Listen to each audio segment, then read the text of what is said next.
Hey guys, I'm Carlos Kubler, product manager of the Revolve 4000. Today, I'm going to show you how to pair your receiver and your remote to your tool.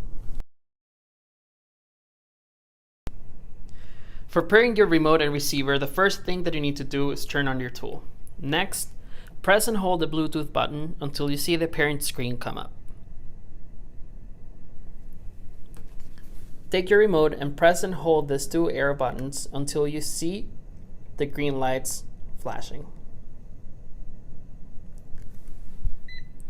Once you see the green lights flashing, stop. It means that you have paired your remote.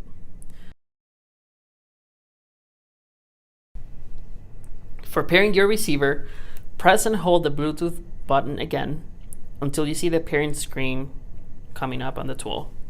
Next, hold your receiver and press and hold the X and Y buttons until you see the P. Once it's done pairing, it's going to say P OK and pair and OK on the tool.